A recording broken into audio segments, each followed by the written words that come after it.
बड़ा पाल रे सब बड़ा बडेरा, सब बड़ा बडेरा वो जी सब लोग लगाया वो जी पादरिया ने सदिया वो जी।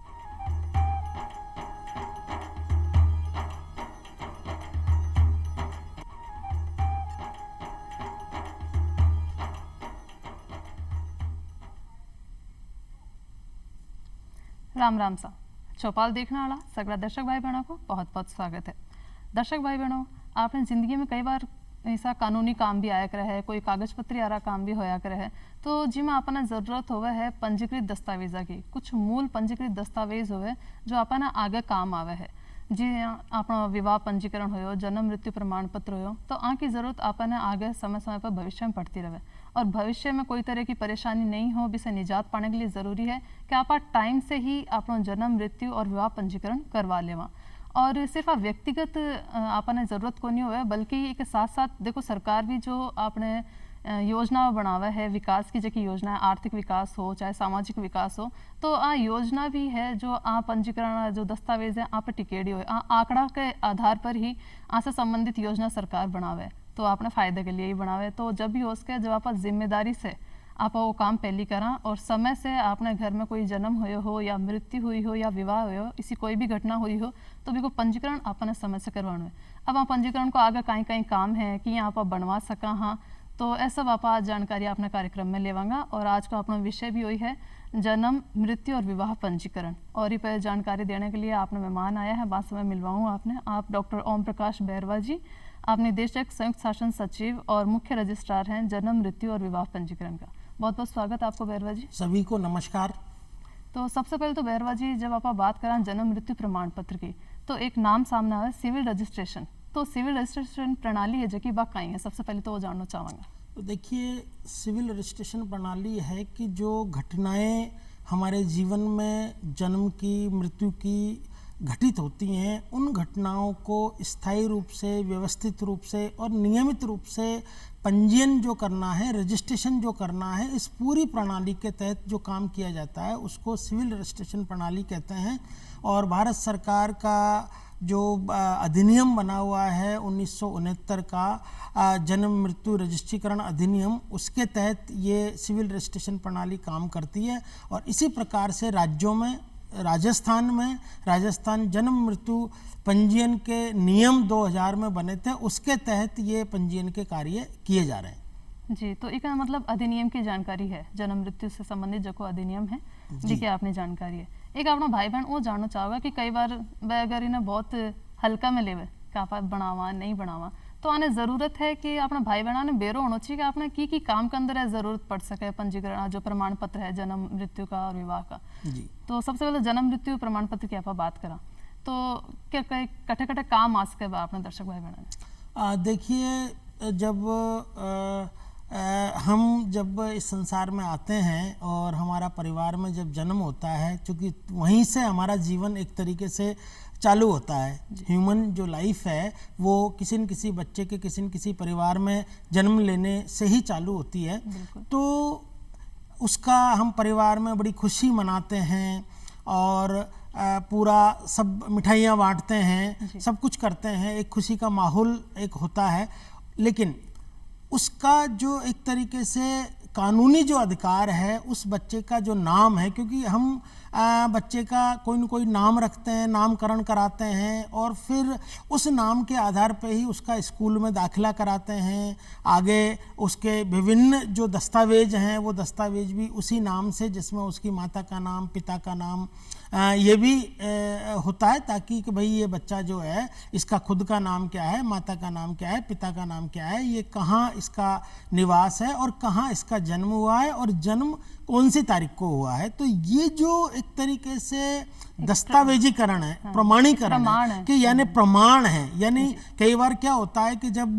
पुराना, जैसा कि हम देखते हैं जिनके भी जन्म और मृत्यु के जो जन्म के रजिस्ट्रेशन नहीं है, तो हम ढूंढते हैं यार कौन सी तारीख को जन्म हुआ था, कहाँ हुआ था और उसके बारे में दस्तावेज क्या है। तो ये बहुत आवश्यक है, हम सबके लिए ये आवश्यक है कि हमारे परिवारों में जितना भी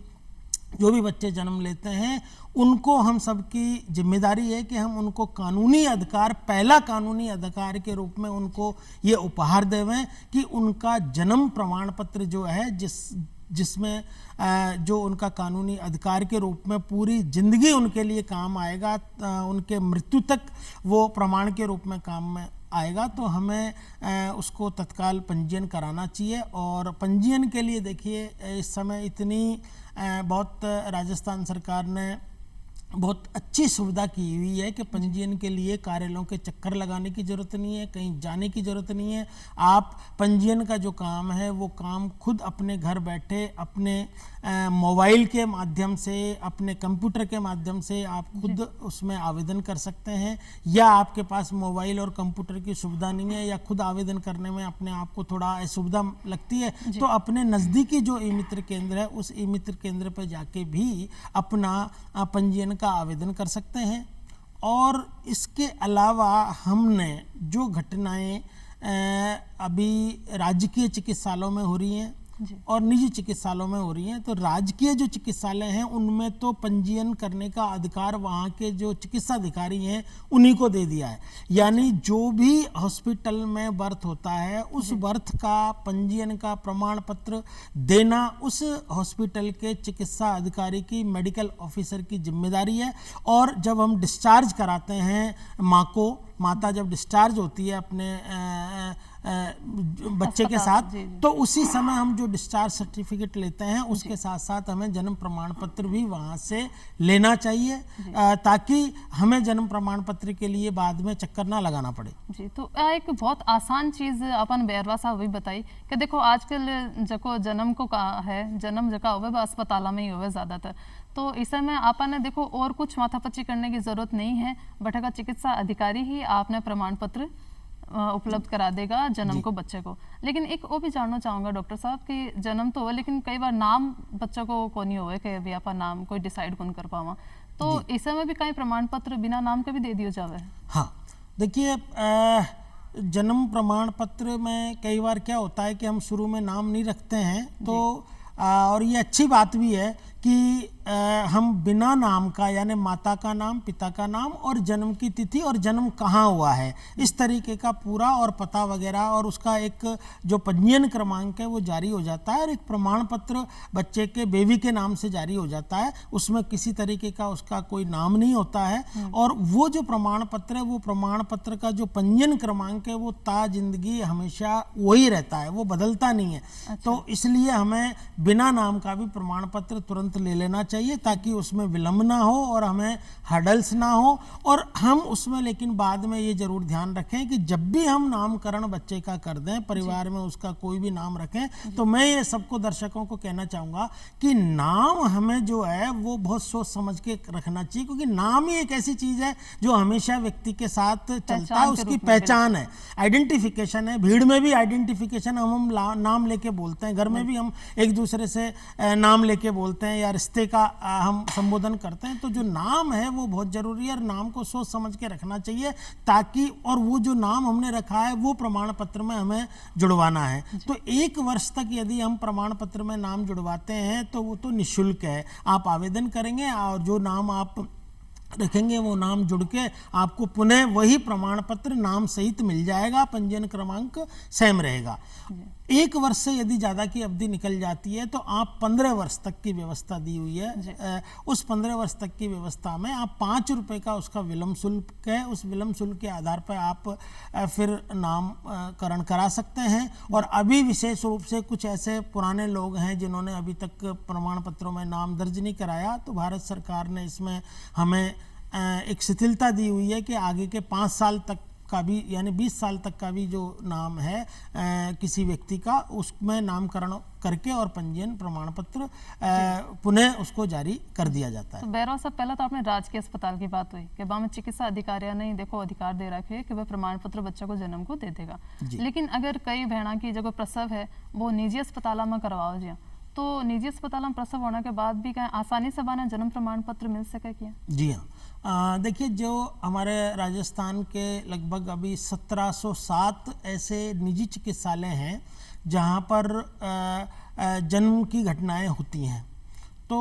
जहाँ प्रसव होते हैं, जैसा आपने कहा, तो हमने ये फैसिलिटी उस हॉस्पिटल को, पहचान जो हमारा पोर्टल है उस पोर्टल पे दी हुई है कि हॉस्पिटल उस पोर्टल पे अपना लॉगिन करे और वहाँ जन्म का जो विवरण है, यानी आवेदन करने की जो जिम्मेदारी है वो हमने निजी चिकित्सालय को दी हुई है कि वो वहाँ, यानी आवेदन परिजनों को नहीं करना पड़े क्योंकि पूरी डिटेल उसके पास होती है। तो निजी चिकित्सालय उसमें आवेदन करने के उनको अधिकार दिए हुए हैं ताकि जो संबंधित उसका रजिस्ट्रार है वो रजिस्ट्रार उसका पंजीयन, ऑनलाइन पंजीयन उसका जारी कर देता है और हॉस्पिटल उसका प्रिंट निकाल के डिस्चार्ज टिकट के साथ साथ उस परिजनों को देता है। जी, और एक अलावा कई तरीको है कि आप जन्म प्रमाण पत्र बनवा सका, जिया कोई बच्चा को घर में जन्म होयो हो या बहुत टाइम हो चुके और ध्यान नहीं दियो है और अब बनवाना चाह रहे हैं, बच्चा थोड़ा बड़ो हो गए, तो वो क्या इकट्ठा बनवा सके? तो देखिए, वैसे 21 दिन तक जो पंजीयन है, यानी मैंने कहा कि नियमित रूप से समय पर हम सबको पंजीयन कराना चाहिए, लेकिन पुराने जितने भी इस तरीके के प्रकरण हैं जिनमें 21 दिन से ज़्यादा का समय हो जाता है, तो 30 दिन तक का जो समय है वो तो 1 रुपये का विलम्ब शुल्क से वहाँ जो रजिस्ट्रार है वो उसी को हमने अधिकार दिया हुआ है। यदि 30 दिन से ज़्यादा का है तो 1 साल तक हमने ग्रामीण क्षेत्र में विकास अधिकारी को, और जो अर्बन है वहाँ हमारे सहायक और उपनिदेशक सांख्यिकी को ये अधिकार दिया हुआ है कि वो एक अनुज्ञा जारी करते हैं और उस अनुज्ञा के आधार पर आवेदन किया जा सकता है और प्रमाण पत्र जारी हो जाता है। यदि 1 साल से ज़्यादा का हो जाता है तो फिर जो एग्जीक्यूटिव मजिस्ट्रेट हैं, तहसीलदार हैं, उपखंड अधिकारी हैं, उनको ये अधिकार दिया हुआ है कि वो एक एफिडेविट तस्दीक करते हैं, एक आदेश देते हैं पंजीयन करने के लिए तथ्यों की छानबीन करके, और उसके आधार पर फिर पंजीयन जारी होता है। ये सारी जो व्यवस्था है, ये व्यवस्था पूरी की पूरी ऑनलाइन है, पहचान पोर्टल पर है और डिजिटली ई-साइन युक्त जो प्रमाण पत्र है वो प्रमाण पत्र जारी किया जाता है। जी, तो ऑनलाइन बात करें तो आज सारो काम जगह ऑनलाइन हो रहे हैं, डिजिटलीकरण हो गया जहाँ बात करें, और आप बात करें पहचान पोर्टल की, तो इस पर खुद कोई व्यक्ति फ़ोन के जरिए कर सके, कंप्यूटर के जरिए या ई मित्र की तरीके से खुद कहीं कहीं कोई दस्तावेज भी खुद डालना पड़ेगा, बने कहीं होगा? जी हाँ, तो देखिए, जो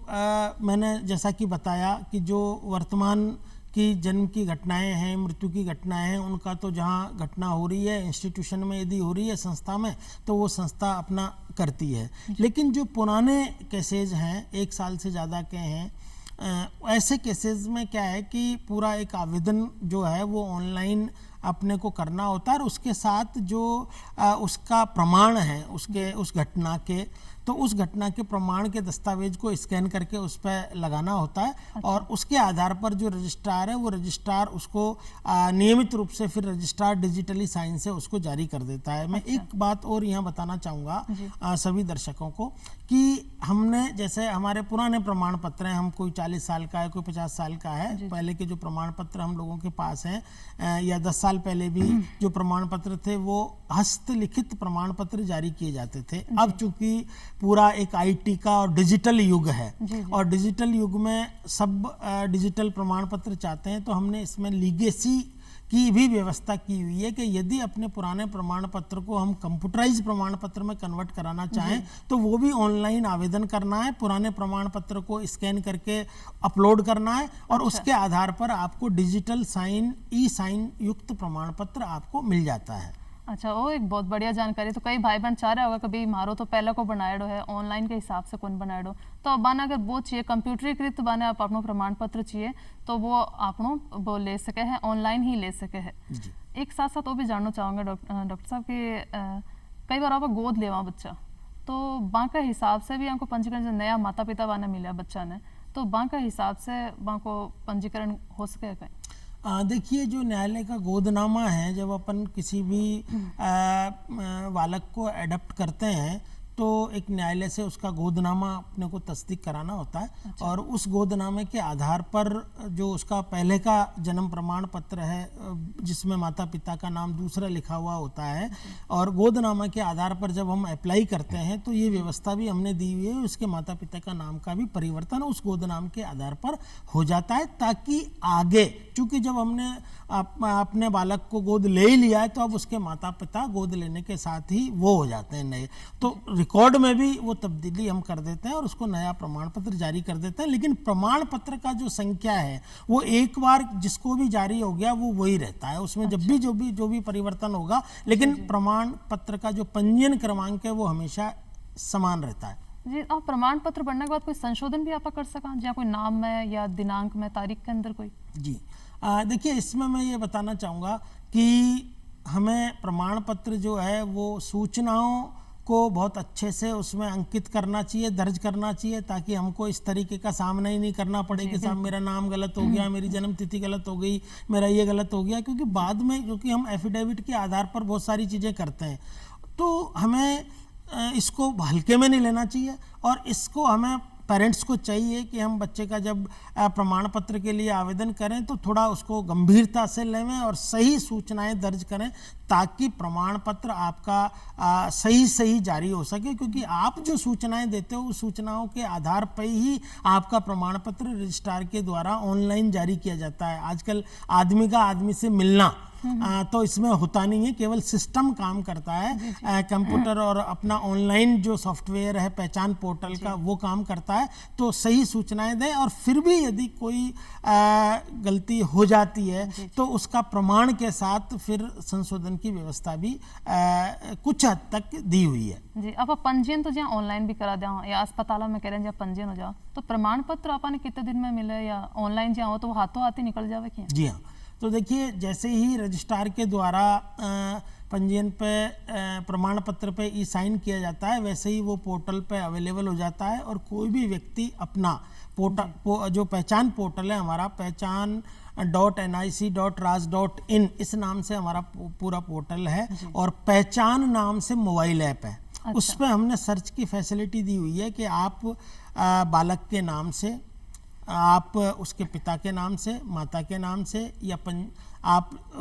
जन्म की तिथि के नाम से, उससे आप जो है उस पर यदि सर्च करेंगे कोई सा भी फील्ड डाल के तो आपको उसका स्टेटस पता चल जाता है कि मैंने आवेदन किया, उसका क्या स्टेटस है, जारी हुआ नहीं हुआ या उसमें कोई ऑब्जेक्शन तो नहीं है। इस तरीके का आप देख सकते हैं। जब आपका उसमें स्टेटस में पंजीयन जारी हो गया, प्रमाण पत्र जारी हो गया, तो आप उसमें डाउनलोड की हमने फैसिलिटी दी हुई है कि आप उस पर डाउनलोड कर सकते हैं। अब डाउनलोड में एक आवश्यक बात है कि आपने जो मोबाइल नंबर उसमें दिया हुआ है, अच्छा। वो मोबाइल नंबर सही देवें, ताकि उस मोबाइल पे फिर जब आप डाउनलोड करते हैं तो एक ओटीपी आता है और ओटीपी जब आप डालेंगे तो फिर आपका प्रमाण पत्र पीडीएफ फॉर्मेट में आपके पास आ जाएगा। यानी आपको किसी भी कार्यालय की कहीं चक्कर लगाने की जरूरत नहीं है और उसका प्रिंट आउट आप खुद ले सकते हैं। जी जी बिल्कुल, एक आ बात तो बहुत ज़रूरी है कि देखो आप फ़ोन नंबर जो भी देवा भी के अंदर, क्योंकि ओटीपी देखो आजकल कई काम आप कर रहे हैं कंप्यूटर से करा हाँ खुद करा मोबाइल से, तो अपन बेरा का ओटीपी आवे और कई बार कोई नंबर आपने कहना अभी फिलहाल बंद है या मोबाइल से बाहर निकाले है तो वो काम कौन करोगे। तो अपन ध्यान होना चाहिए जो फ़ोन आपनो चालू है, जो आपनो नंबर चालू है, सही नंबर वो ही देना ताकि ओटीपी अपन वो ही मिले। और साथ में यहाँ पूछना चाहूँ कि अगर कोई अपना भारत को नागरिक है, अब जहाँ कई बार काम के सिलसिले में आप विदेश जाना हो जाए कहीं को या कोई घूमने भी चले हो जाए, तो पठे जाने के बाद अगर इसी कोई घटना हो जाए या जन्म की घटना है या अप्रिय घटना का इसका कोई मृत्यु हो जाए तो फिर भी कोई रजिस्ट्रेशन किया हुआ? देखिए यदि वैसे तो वहाँ जब घटनाएं होती हैं तो अपन जब भी विदेश जाते हैं तो वहाँ पर जो एम्बेसी होती है वो उस घटना के लिए, क्योंकि हम यदि पति पत्नी दो व्यक्ति गए और वहाँ बच्चे का बर्थ हो गया तो 3 वापस आएंगे तो वहाँ उसका अपना एक रिकॉर्ड वहाँ पे भी फिर चालू हो जाता है और उसका जो पंजीयन है, क्योंकि एक टेम्परेरी वहाँ से फिर एक उस बच्चे की जन्म की जो स्थिति है या व्यक्ति की मृत्यु की जो स्थिति है उसका पूरा एक रिकॉर्ड वहाँ से यहाँ भारत में भेजा जाता है, उनको खुद को भी दिया जाता है परिजनों को। तो उसके आधार पर हम यहाँ पर 60 दिन के अंदर अंदर उसका अपन पंजीयन करा सकते हैं और वो व्यवस्था हमने जहाँ के हम रहने वाले हैं वहाँ के रजिस्ट्रारों को इस तरीके के अधिकार दिए हुए हैं और 60 दिन के बाद हम फिर वो विलम्ब शुल्क से उसका पंजीयन करते हैं। यानी 60 दिन की अवधि, वैसे अपने यहाँ सामान्य अवधि है 21 दिन की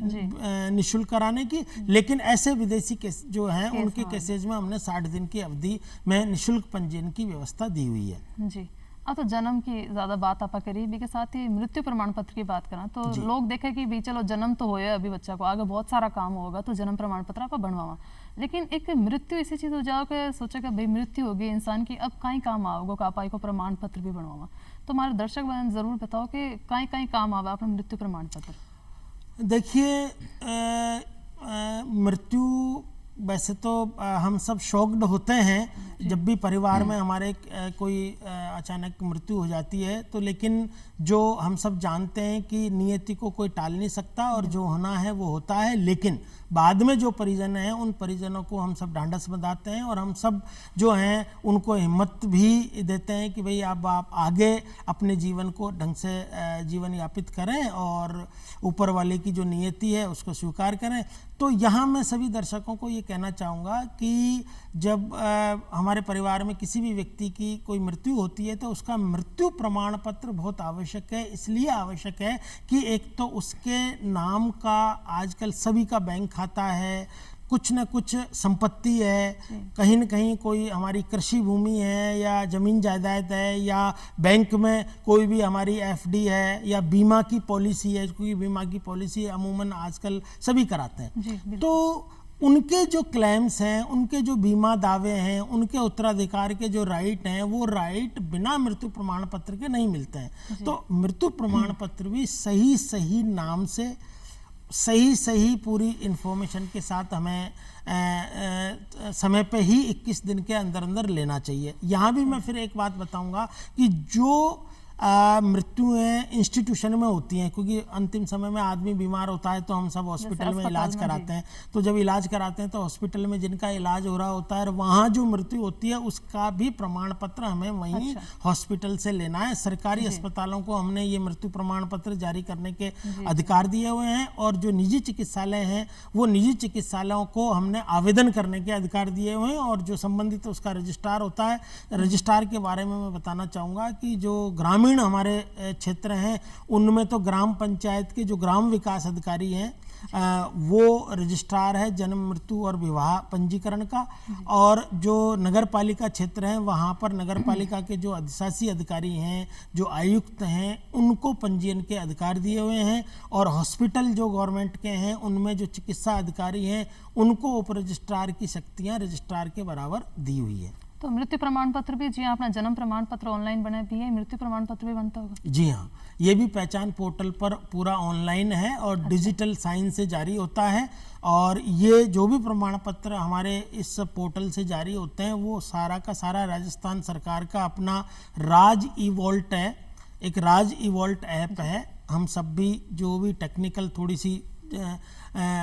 जानकारी रखते हैं अपने मोबाइल में राज ई वॉल्ट का यदि हम ऐप डाउनलोड कर लें तो फिर हमें पहचान पोर्टल से भी निकालने की ज़रूरत नहीं है। हमारे जो प्रमाण पत्र इस पहचान पोर्टल से जारी हो रहे हैं उन सबको हम वहाँ पर संरक्षित रखते हैं और राज ई वॉल्ट में भी वो हमेशा रहते हैं, ताकि मेरे जितने भी डॉक्यूमेंट हैं वो सारे डॉक्यूमेंट एक जगह ही अवेलेबल हो जाएं। इसके लिए हमने राज ई वॉल्ट को ये सुविधा दी हुई है। जी, तो मतलब सारा जन्म प्रमाण पत्र के हिसाब से ही मैं भी दस्तावेज वगैरह वही लगेगा? जी हाँ जी। एक आप क्योंकि विवाह पंजीयन की बात करें तो अनिवार्य रूप से कब से लागू कर दिए हुए हैं? राजस्थान विवाह पंजीकरण अनिवार्य विवाह पंजीकरण अधिनियम 2009 में विधानसभा में पारित किया गया था। अच्छा। और राजस्थान में जो सामान्य विवाह हैं अपने उन सामान्य विवाहों में यानी दो पक्षों के बीच में जो वैवाहिक अनुष्ठान किया जा रहा है और जो दोनों सोलोमनाइज्ड होते हैं यानी दोनों शपथ लेते हैं कि अब हम पति पत्नी के रूप में अपना विवाह संपन्न हुआ है, तो इस तरीके की जो हमारी हिंदू और जो हमारी परंपराएं हैं सभी समाजों की, जो भी विभिन्न समाजों की अपनी अपनी परंपराओं के अनुसार जो विवाह अनुष्ठानित होता है संपन्न होता है, उसका पंजीयन वर और वधू उनके दोनों के द्वारा आवेदन करने से, और उनकी 21 साल की आयु तो वर की होनी चाहिए, 18 साल की आयु वधू की होनी चाहिए, क्योंकि विवाह की जो आयु है बाल विवाह प्रतिषेध अधिनियम में वो